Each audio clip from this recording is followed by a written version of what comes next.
April 8th, 2012. Give her a second chance letter about Tommie Girl.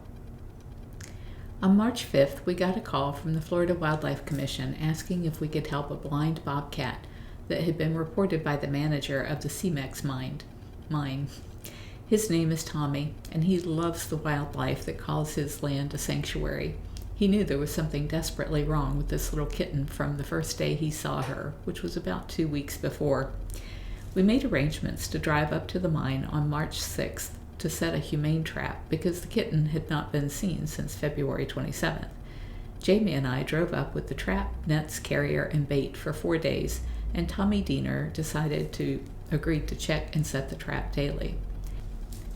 On the way to Center Hill, Tommie texted that the bobcat was in sight and that he had caught some fish for her and was feeding her.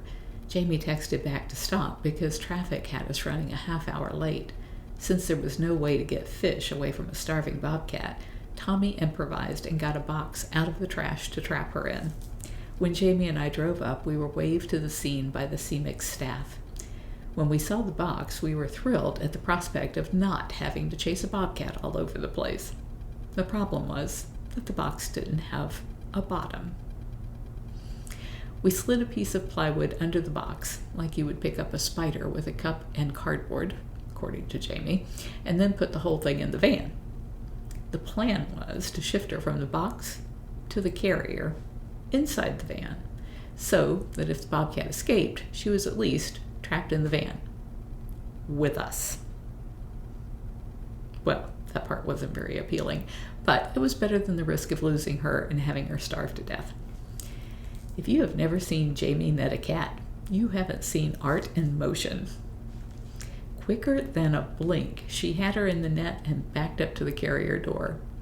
Since she really couldn't see well enough to put up much of a fight, we got her into the carrier pretty neatly.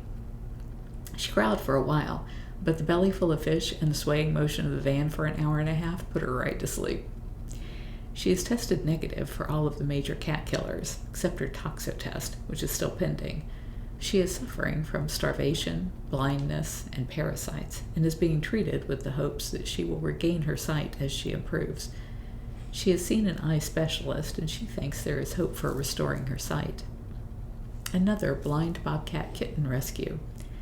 The baby bobcat came into the South Carolina wildlife rehabber, Joanne, on December 4th, weighing 4.2 pounds with a broken jaw, split canine, and comatose.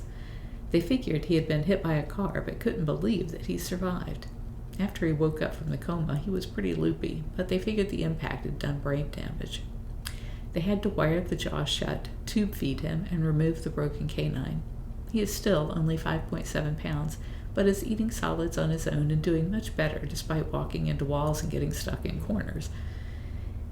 If he comes to a corner, he just sits down and waits, and waits, and waits, as if he cannot figure out that he's not trapped. He was having bad and frequent seizures, but those have almost subsided. He will be living in the on-site cat hospital until he is bigger and stronger. We have set up a Ustream webcam, and I give the URL, but it's no longer active, where you can watch his progress.